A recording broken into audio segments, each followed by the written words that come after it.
수용기관에 불이 나요. 그래서 이런 참사가 벌어지고 그 다음에 뭐 들어가 보니까 방 하나에 침대가 뭐 이런 식으로 뭐 벽 따라서 열 몇 개씩 놓여 있고, 근데 이 사람들이 밤에 시끄럽게 굴고 소란 피운다고 밖에서 문을 잠가 버리니까 불이 났는데 빠져나오질 못한 거예요. 그래가지고 여기서 많은 사람들이 죽고 다치고 이런 참사가 벌어집니다. 그러니까 이런 상태에서 벗어난다고 하는 거는 뭐예요? 생존권 투쟁이죠.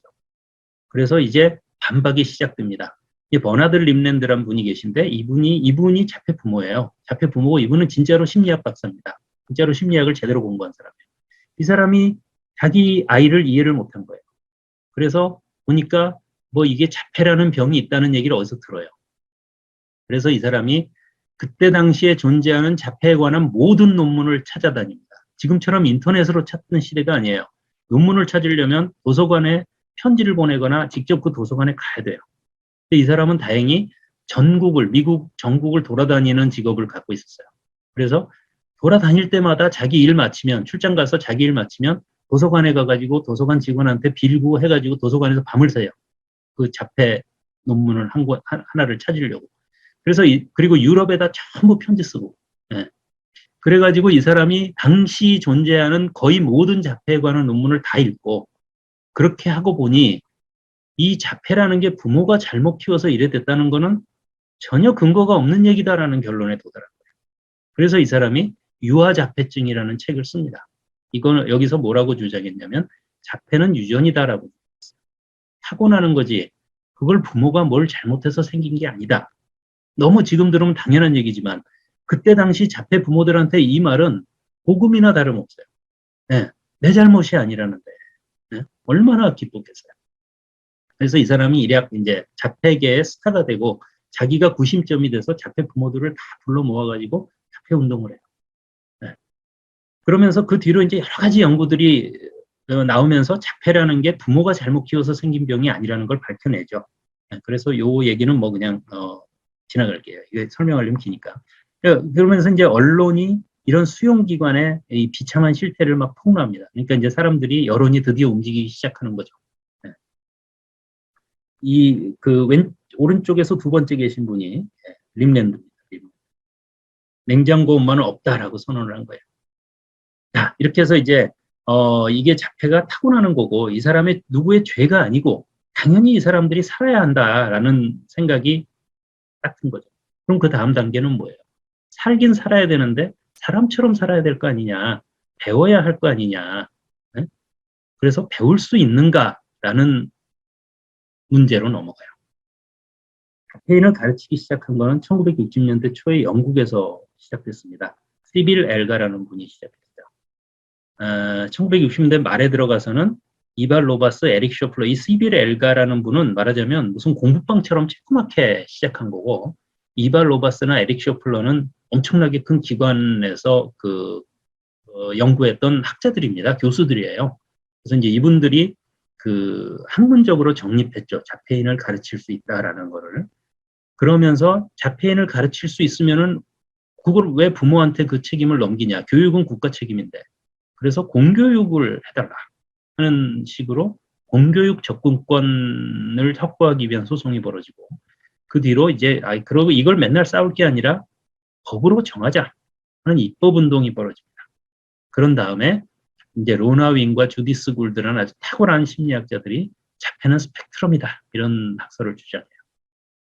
이분은 이제 세뮤얼 그리들리 하우라고, 이분은 무려 1848년에 장애인, 신체장애인이든 정신장애인이든 장애인도 가르칠 수 있고 배워야 한다, 가르쳐야 한다라는 걸 주장하시는 아주 선구적인 분이에요. 이분이 시빌 엘가인데 여기 머리 하얀 아줌마.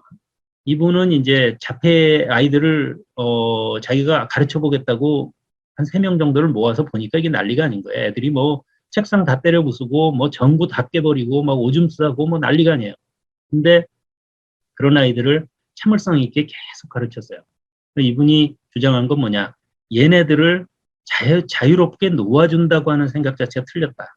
얘네들이야말로 구조가 필요하다. 어떤 질서가 있어야 된다. 정해진 순서대로 꾸준히 어떤 교육적인 일상을 반복함으로써 아이한테 사회를 살아가는, 세상을 살아가는 기술을 가르칠 수 있다고 주장했어요. 이게 왜 중요하냐면 당시에는 자폐 아이들은 엄마가 잘못 키워서 그렇게 됐기 때문에 엄마가 그 차갑게 대해서 그렇게 됐기 때문에 얘네들한테 무제한적인 자유를 줘야 된다라는 학설이 이게 주류였어요.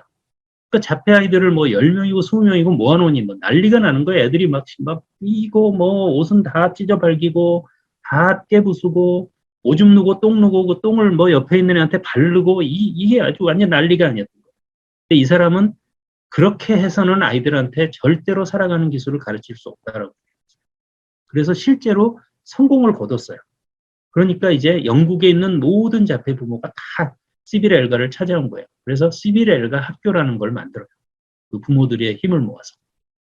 영국에서 시작된 거죠. 근데 이제 미국으로 넘어가면 미국에서는 이 이발 로바스라는 분이 ABA를 들고 나와요. ABA는 그 뭡니까? Applied Behavioral Analysis, 응용 행동 분석이라 그러죠. 우리나라에서 지금 자폐 교육의 아주 주류적인 방식으로 활용되고 있어요. 이 사람은 아이들은 빈 서판이라고 생각했어요. 자폐 아이들은 겉으로는 인간이지만 안은 텅 비어 있다.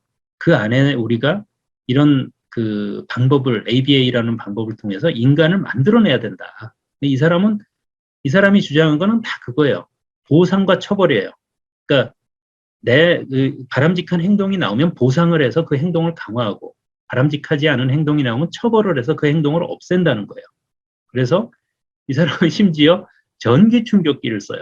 이게 소머리 짝대기 같은 데다가 전기가 통하는 짝대기를 이게 사가지고 애가 잘못하면 그걸로 때리는 게 아니라 지지는 거지, 전기로. 네. 이런 식으로 해서 아주 가혹한 그런 트레이닝을 시켜서 자폐 아이의 행동을 바꿔요. 실제로. 그러니까 효과가 있다는 걸 입증을 해요.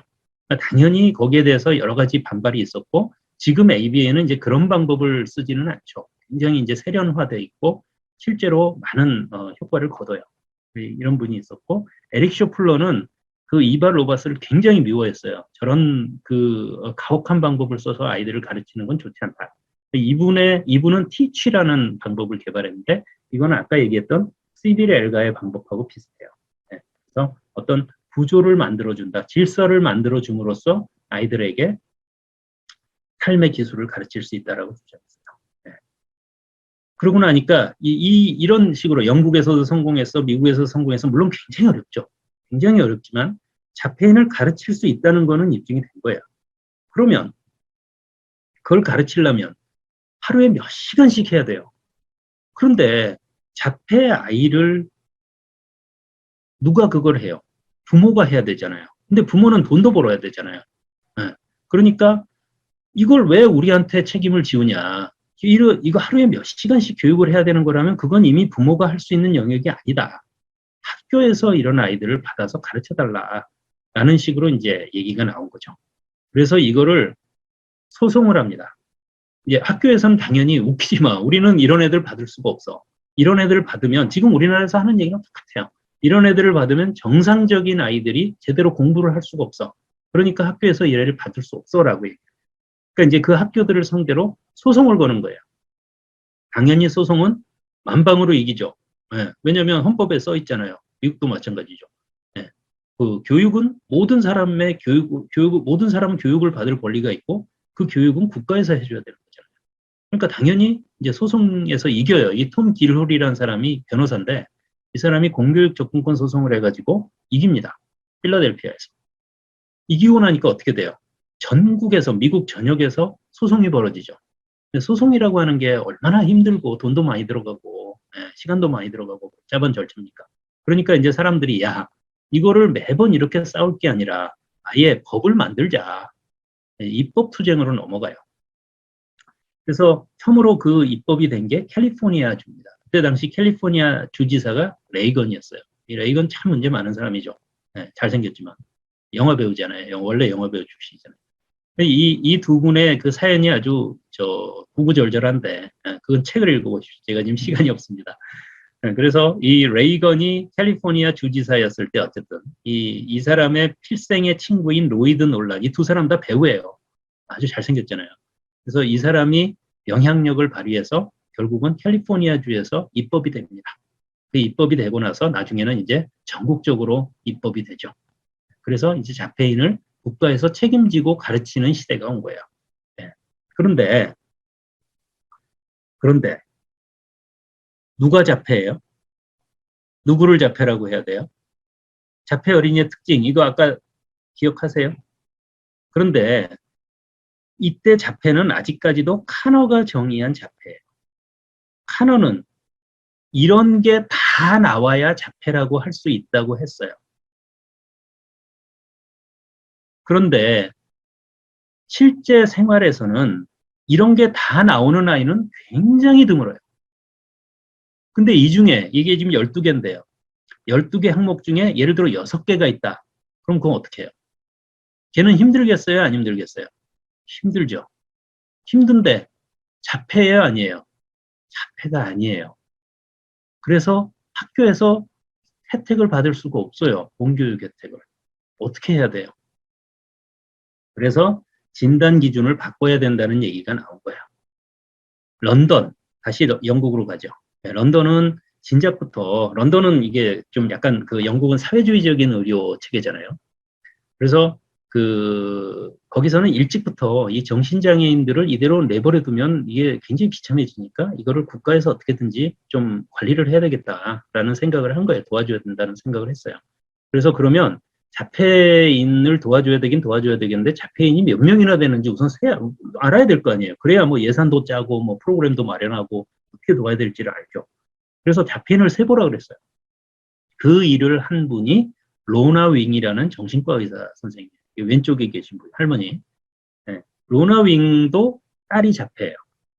근데 이분이 자폐인의 숫자를 세보니까 진짜로 카노가 얘기한 것처럼 자폐인은 굉장히 드물어요. 근데 아까 그랬잖아요. 12개의 진단 기준을 다 만족시켜야 자폐라고 얘기하면 드물어요. 그런데 그 중에 6개만 있는 아이, 5개만 있는 아이, 3개만 있는 아이, 이런 아이들은 무지하게 많은 거예요. 그럼 어떻게 해야 돼요? 이런 아이들을 자폐라고 정의를 해줘야만 도와줄 수가 있잖아요.